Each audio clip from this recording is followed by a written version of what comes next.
Greetings, students. We are in for yet another video lecture.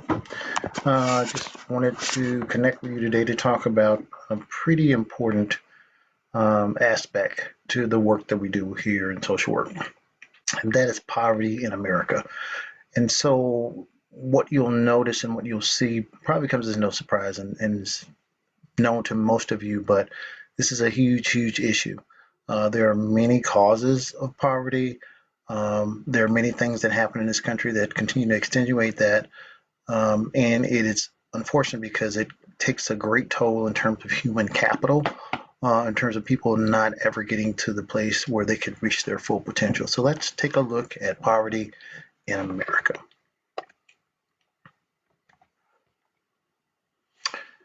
All right, so when we think about poverty, there are all kinds of definitions that have been put out there, but absolute poverty is a standard that's about survival.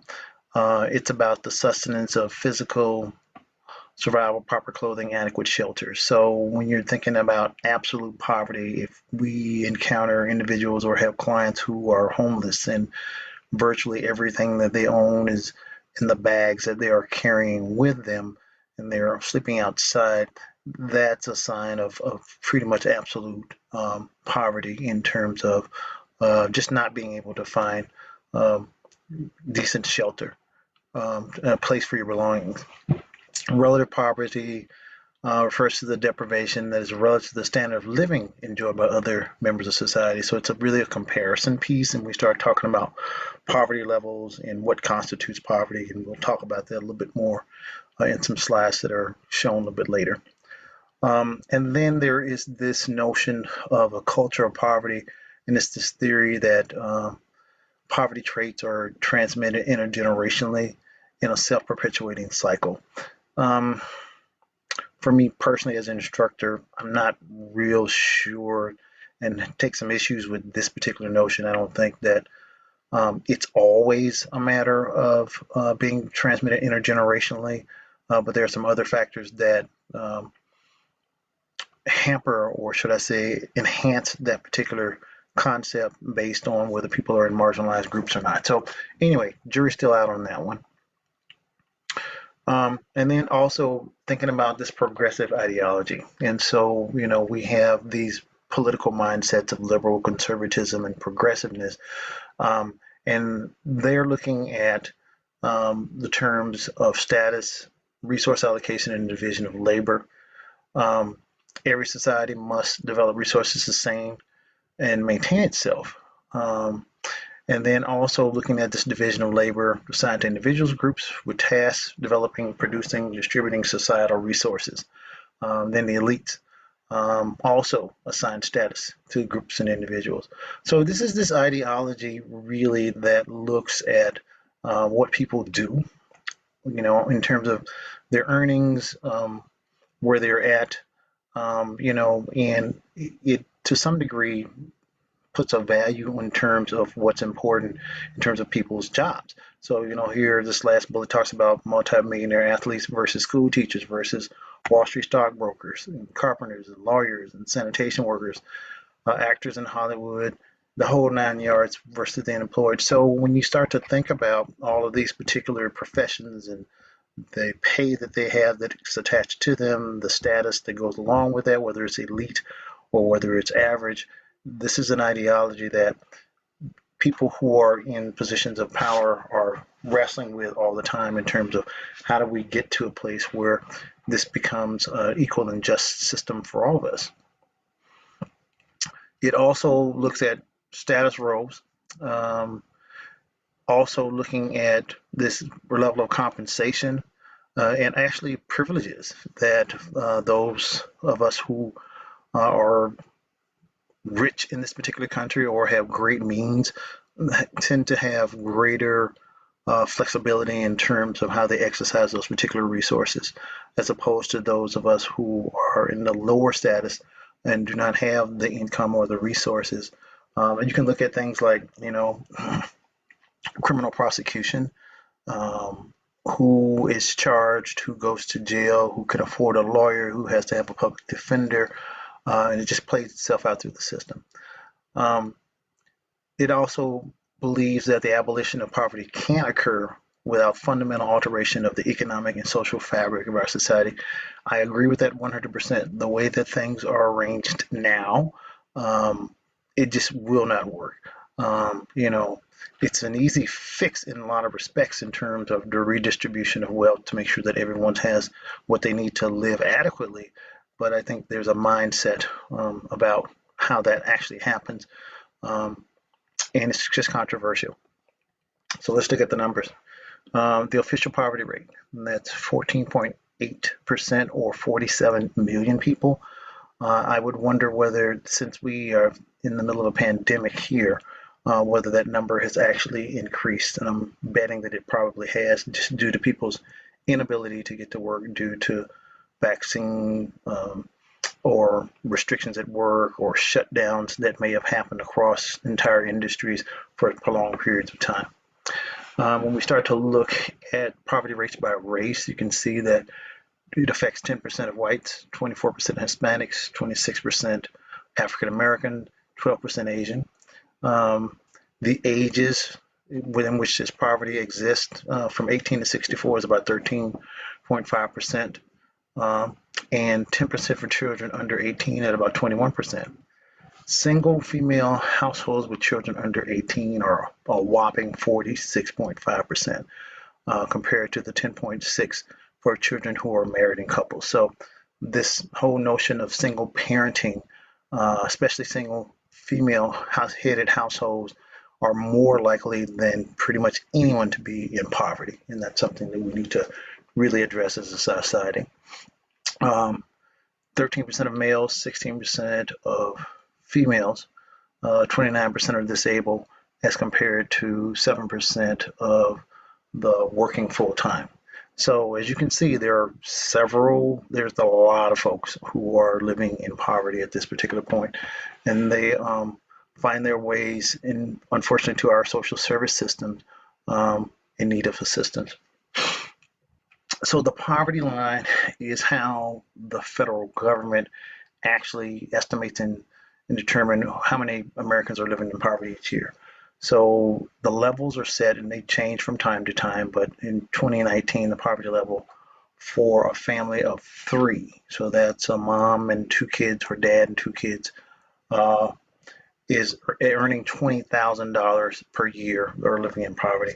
When you've got an individual that is bringing home $12,000 a year, they're living in abject poverty as well. Single headed single female headed households, like I said, mentioned a little bit earlier, are represent a huge chunk of those particular floors. Divorce also compounds the issue for about 1 million kids a year. So we go from a two-parent family to a one-parent family. There are issues around support. Child support is critical, and it constitutes about 16% of annual income for those families. So as you can see, there's a lot of work that we need to do as a society from a policy standpoint to look at how do you address that? How do you determine what's a living wage for your individuals? And then how do we get corporations, government, and other people to get on board to actually support that so that we can start to lift people out of poverty and to address anti-poverty programs. um, in rural America, we've got about 8 million folks who are in the farming, fishing, and forestry industry, and they have some of the highest rates of poverty across all occupations at about 16.8%. People, if you're a minority and you're in the rural, you're even in worse shape in terms of that. And then 35 million work full time but fail to make an adequate living, so are the working poor. So again, when we start to look at different demographics, the city versus the rural areas, we see similar circumstances and actually in some instances worse circumstances. Then there are consequences for those who are, underemployed or unemployed altogether. There are increased mortality rates. There's higher incidence of cardiovascular, cirrhosis of liver, suicide, increased arrest for assault, populations in the mental health, hospital fraud, embezzlement, homicide. So these are when folks don't get the things that they need, these are some of the outcomes that actually happen for them.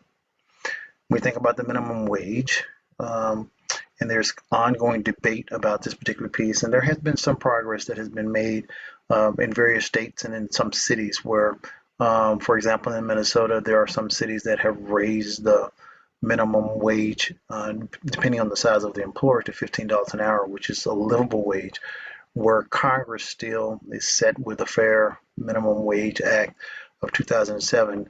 And these wages are anywhere from $5.15 an hour to $7.25 per hour, or $13,000 a year. So again, if our legislators could find ways to supplement the incomes or raise the minimum wage for people, then I think we would be in a little better circumstances than where we're in now. And then a living wage is what we're looking at, and they're thinking that $15 an hour is about that. But in the face of growing inflation, that still becomes a challenge as well. There are some different approaches that people look at utilizing to actually combat poverty. Um, so we think about a preventive approach. And so, for example, Social Security, social insurance program like Social Security were designed back in the 40s to look at becoming anti-poverty programs, and they're actually fairly successful because what you find is that people were retiring in their 50s and 60s and living in abject poverty because there were no programs around to ensure that pensions were in place. So this Social Security program is a tax-based program that takes a percentage of the income, employer pays a percentage, and pays into a trust that's later paid out to people as they retire.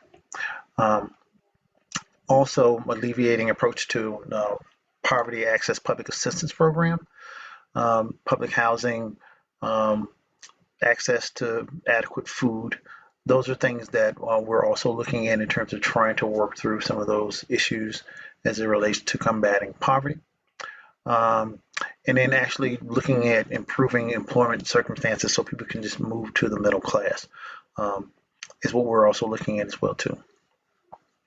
And then finally, if things weren't bad enough, so we've talked a little bit about the millions of people who in this country, whether in rural America or whether they are in urban America, um, live below that poverty line or hover at it. And so consequently, basic needs aren't necessarily met.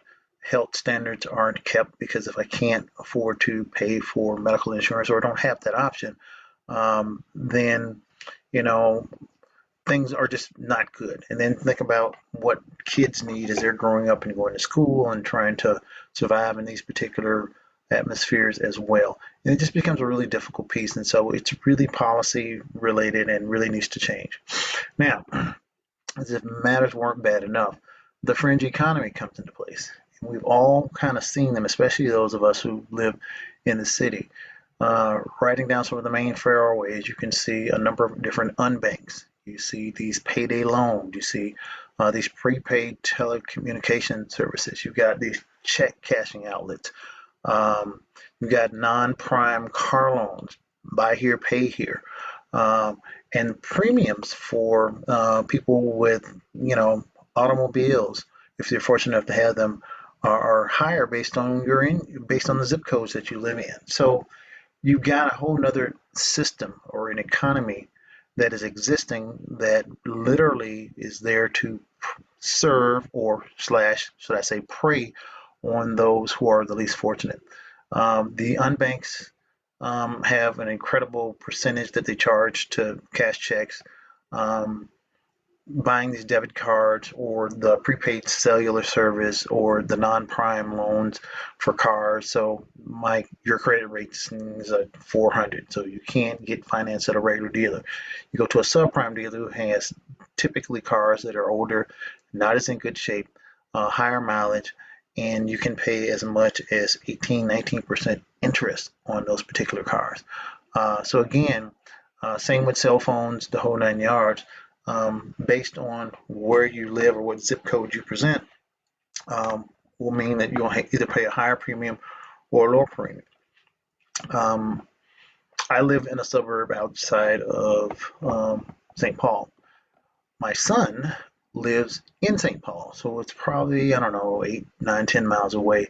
And there's a huge difference in the premiums that he pays for his car, as well as besides the premium that I pay for my car. So just an example of that's a very real thing. And this fringe economy represents a financial exploitation of these poor families. And there's nothing that's being done about it. They're perfectly legal enterprises, but their clientele tends to be those who are least likely to be able to afford it.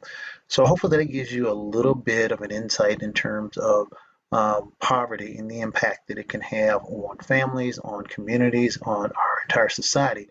And it becomes incumbent for us as social workers to be advocates for looking at really trying to look at enforcing policy change and making legislators understand that people have to have a livable wage. Um, there's no other way around that, or they have to have other resources provided to us, whether it's government funded or wherever it comes from, so that people can actually have a chance to be successful and maximize their life. And without that, the poverty rates will continue to grow. And the saddest thing about the entire piece is that children are making up a larger and larger amount of those who are living in poverty. So again, encourage you to do your readings. Any questions that you may have as it relates to the subject matter we'll talk about in one of our Zoom meetings. Talk to you soon.